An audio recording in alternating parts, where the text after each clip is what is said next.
Game-changing threat from North Korea. Could Guam be the target of a nuclear weapon? Good evening, everyone. It has been a very busy night in our newsroom. At this hour, we know the North Koreans are looking at plans to attack the U.S. territory. ABC's Emily Rao reports on the president's chilling warning to Kim Jong-un. An explosive threat from President Trump. North Korea best not make any more threats to the United States. They will be met with fire and fury like the world has never seen. The chilling warning in response to Kim Jong-un's threat to make the U.S. pay dearly following tough new UN sanctions. He has been very threatening beyond a normal statement. ABC News confirmed a Washington Post report that U.S. intelligence analysts believe North Korea can now produce a miniaturized nuclear warhead that can fit inside its intercontinental missiles. This is the most momentous day in his nuclear program. Just 10 days ago, Kim Jong-un launched an ICBM into space. Analysts concluding the missile trajectory could potentially reach the east coast of the United States, including New York and Washington, D.C. What remains unknown, whether North Korea has tested the smaller nuclear warhead and if it could survive re-entry. The worst thing we could do is panic and respond to this with a bad move like military action. But late Tuesday, North Korea's state-run news agency announcing the regime is carefully examining plans to attack Guam to contain U.S. bases there. All right, just breaking, the market turning lower, just a couple points lower right now, amid news that North Korea is one step closer to becoming a full-fledged nuclear power. This news coming to us from the Washington Post. The rogue nation has successfully produced a miniature nuclear warhead that can fit inside its missiles. Fox News military analyst General Jack Keane joins me now with more. And General, I'd start by asking you, what does this mean? Help me interpret the Washington Post headline for all of us. What does it mean to our country? Well, first of all, let's accept the fact that it's true. We don't know that for a fact, but it's likely true, and it's likely, obviously, our administration is very much aware of this. They've had this knowledge for some time, and it was on the table in their discussions with the Chinese and Russians about the economic sanctions that they were just able to successfully get through the UN, so credit to them.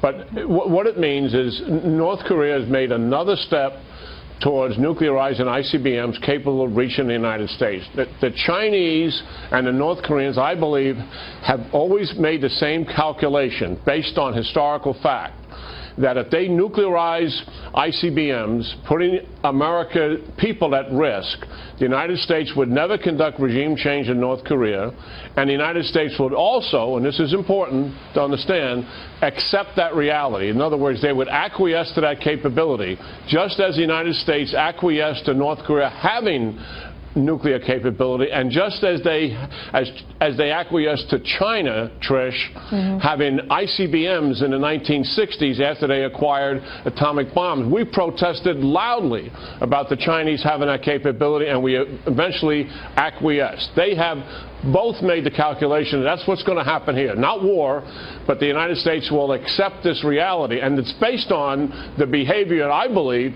of the Obama administration in appeasing and accommodating the Iranians and their policy of strategic patience with the North Koreans. I think that has always been the elephant in the room here. Okay, so it's a different administration. Do you think we're going to accept that reality now?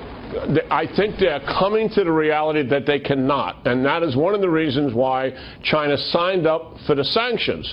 But the sanctions, though comprehensive, though better than anything we've done before, still permits North Korea to have a decent economy because their clothing and textile industry is not touched. China is still going to sell oil to North Korea. That's the reality of what's taking place there. We're still not there, I believe, in actually capturing China to the point where they will force North Korea to stand down. We are not there yet. General, I'm with you on the sanctions. You know, great. I'm glad that China and Russia signed up, but I would point out that $1 billion, when you're talking about and it's a small economy, right? Nothing like ours, but it's a $28 billion roughly estimated economy, so $1 billion isn't that big a hit. Not to mention, as you say, you got to actually count on the Chinese to enforce the sanctions. And Lord knows that hasn't worked so well in the past. So, I think we're putting a whole lot of hope into these sanctions, while meanwhile we got a real severe reality going on. And I'm curious to get your perspective on this. I've heard from some that we're, a year and a half out from them being able to actually really hit us. Well, I think that's likely the case. Listen, I don't know for a fact because I don't talk to intel guys about anything like this. I don't want to have that kind of information. So I'm reading newspapers just like you are and listening to Fox where you get the best information. But the fact is, yes, let's assume they do have a miniaturized nuclear capability, and let's assume they tested it and they know it works. They still have to get an ICBM to re-enter the Earth's atmosphere successfully. They have not demonstrated that capability. The last one burned up. They also have to be able to hit a target successfully. They wouldn't risk sending an ICBM to the United States with a nuclear warhead without the confidence that it's going to hit what they're shooting at. And they also know that, listen, because they're paying attention to our capability more than Americans do, obviously. We can obliterate North Korea just using our submarine force alone, much less our own arsenal of ICBMs. Would it come to that? It would come to that if they attacked the United States. That's exactly what would happen. For more on this, we go to former CIA agent Jack Rice. Jack, nice to have you with us. And addendum to this story, within the last hour, North Korea has responded tonight, threatening to hit the American island of Guam. Now, let's start at the top with the information that the American people in the world are being given here. How good is the intelligence that tells us that North Korea has this capability? Let's start there tonight, because obviously we know what faulty intel has done to the world, especially the United States, and here we are on the verge possibly of a strike on North Korea. Your thoughts on the intel? How good is it?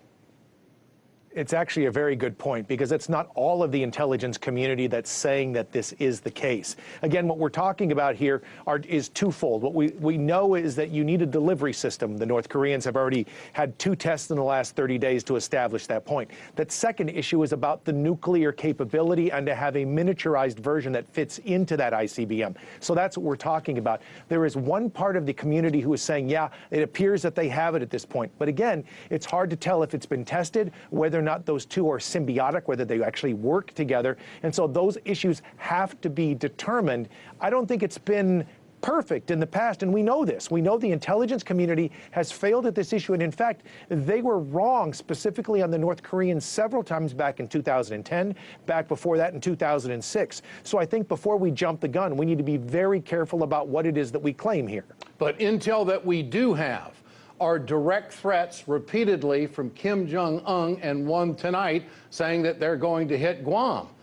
How do you have a rational policy when you're dealing with an irrational leader? And some may say that what the president said tonight was irrational. What about this?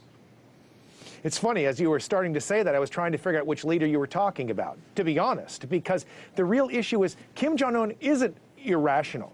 He's very rational. He's logical in terms of what it is he's trying to do. Let's think about this for just a sec. What he's really afraid of is 2 things. He's afraid of the West and what the West could do to him. He's also afraid of an internal uprising inside of his own country. He has killed lots of people in an effort to tamp that down as well. He needs to push back on the West to keep them out, but he also needs to make sure that he excludes them from supporting an internal fight. At the same time, to treat him like he is a crazy person basically means there is no way possible to negotiate with him. What he's trying to do is one thing right now, and that is survive. He wants to make sure he doesn't die in a ditch like Muammar Gaddafi did in Libya. And so he is going to fight at every level. And frankly, Ed, I think, honestly, he will never, ever let go of his nuclear capability. He will never do that. He just won't. And finally, Jack, what do you make of the fact that Russia and China have not responded to what the president said or to what Kim Jong-un has threatened tonight? Is this a game changer? Well, I think it's smart that the Russians and the Chinese are trying to pull back on this, because what this can't be is an ego fight. And right now what it felt like was a fight between Trump on one side and Kim on the other, and to see who can make more outlandish statements. And the fear is that if somebody flinches, if somebody screws up, there could be hundreds of thousands of dead people here. This is a very real fight. This is shockingly dangerous. And the last thing we need to do is stand down and start bumping chests and talk about who's the bigger man. Well, people who have family on the island of Guam are very concerned tonight. KCAL 9's Stacey Butler continues our team coverage now with that part of the story live from Los Alamitos tonight. Stacey. Jeff and Susie, I'm told that where there are military towns like this one here in Los Alamitos, there are big numbers of people from Guam living. Well, tonight I sat down with one family and they say they know that Guam has had its share of problems in the past, but they've never seen anything like this. This is pretty scary. Could lose a lot of people. When Clarissa Solano heard about North Korea's newest threat against her home island of Guam, the first thing that really came to mind was the branches of the military that's out there. Hang on, let me in. From her home in Los Alamitos, she got on Facebook and messaged her loved ones. My family is out there. I have my mom's family, my dad's family. The news of a possible missile strike against Guam hit her cousin, Heidi Kanga, hard. She runs the Katuran Chamorro dance troupe to keep the Pacific Islander traditions alive. This weekend, they celebrate their 24th anniversary. Here we're thinking, you know, it's a great time, but, you know, our family and friends back home, it could change really fast. So it's in the back of my mind. I'm definitely praying for them. Oh, okay. This isn't a new threat, but she says it's the biggest one she's seen in decades. We just recently celebrated the 73rd anniversary of, you know, our liberation. So World War II is still fresh in our minds. A violent hurricane brought this family to Los Alamitos decades ago. But this political storm has the power to destroy everything they've ever known. I want to reassure the people of Guam that currently there is no threat to our island or the Marianas. My Homeland Security advisor, who is in communications with Homeland Security and the Department of Defense, notes that there is no change in the threat level resulting from North Korea events. And additionally, I've reached out to the White House this morning. An attack or threat on Guam is a threat or attack on the United States. They have said that America will be defended. And I also want to remind the national media that Guam is American soil. And we have 200,000 Americans in Guam and the Marianas. We are not just a military installation. Well, Guam hosts both a U.S. Naval and Air Force base and has about 6,000 troops based there. But a missile strike would be far more devastating on the civilian population, which is around 160,000 people. Guam is more than 3,400 kilometers from North Korea. But Pyongyang has 4 types of ballistic missiles that can reach beyond that distance. Colonel, I guess I'll start with what is it that we can do right now if this is, well, it's getting pretty serious? We're running out of choices and we're running out of chances. The moment of truth is approaching. It's not quite there, but it's dangerously close.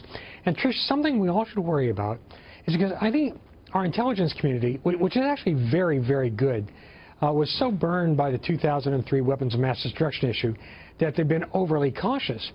And we've seen North Korea develop more and more capabilities more rapidly than any intelligence agencies anywhere thought. 14 minutes ago, the President of the United States tweeted this out. After many years of failure, countries are coming together to finally address the dangers posed by North Korea. We must be tough and decisive. What's he talking about? Joining us right now, the U.S. Ambassador to the United Nations, Nikki Haley. Former governor of the great state of South Carolina. Absolutely. We're proud of you and your career. Thank you so much. So what do you make of the president's tweet? Well, you know, I think Saturday was a huge win for the United States. It was a huge win for the United Nations. It was not a good day for North Korea. And basically what you saw was all the countries come together and say, this has got to stop. This is not something that we think can be reckless and just casually dealt with, and that's what he's done. And I think they hit him, and basically we hit him hard. Yeah. Did something happen? Did they do something that even pressed the buttons of Russia and China that made it easier for you to convince them to go along with this? No, it was really me saying how many more ICBM tests do we need to have before we do something. Good. And at what point are we going to show action? And really, that goes back to what we've tried to do at the United Nations, which is stop talking about it. Let's get something done. And so last Monday, I basically told the Security Council, we've talked enough. It's time to get this done. And look, yes, China and Russia were not the easiest, but at the end of the day, they came through, and that's all that matters. Good for you, 15-0. That's awesome. Tell us about what's our plan if the sanctions don't work? Because North Korea, it seems like they're not working after his response. Well, first of all, on Saturday during the vote, we did say this is not the solution to North Korea.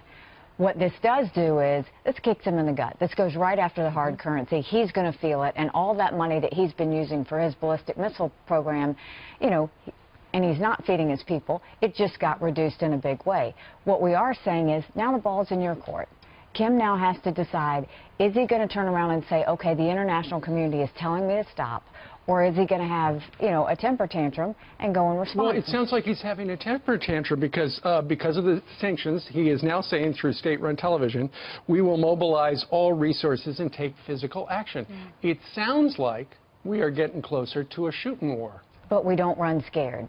This had to happen. We had to go after his hard currency. We had to stop him. How he responds, he's going to now have to think, what's the end game?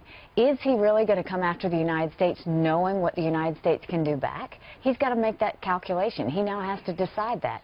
And I think what the United States does is we continue to know what our options are, and we continue to be able to What prepare. are our options? If the sanctions aren't working, is it just to put ground troops? Is it what's the next step? I think it depends on what he does. You know, so if he goes and he still tests small things, he's going to watch his hard currency go way down. He's going to start to see some real kicks when it comes to his ballistic missile program. If he chooses to do something more dangerous, the United States will respond accordingly. And I think the international community will respond One thing you didn't do, you can correct me if I'm wrong, is you did not sanction Chinese banks that deal with North Korea. Would that be the next step? So what we did do is we sanctioned one of the primary banks that North Korea deals with, and that was a hard-hitting bank that we did do. So we went after coal, lead, iron, seafood. We went after sanction designations, including the bank, and then we went a step further. No new laborers, which they make a lot of money, no new laborers leaving North Korea, and then we also went after joint ventures, no joint ventures. So this is pretty comprehensive. They make $500 million off that joint labor. Now, would another step be oil? Because if you stop China from selling oil to North Korea, what would that do? Yes, of course. Oil would really kick hard. But right now they're getting their oil. They're getting it, but we just cut $1 billion out of a $3 billion export. I mean, a third of their hard currency is being hit. They're going to feel this, and they're going to feel it in a big way.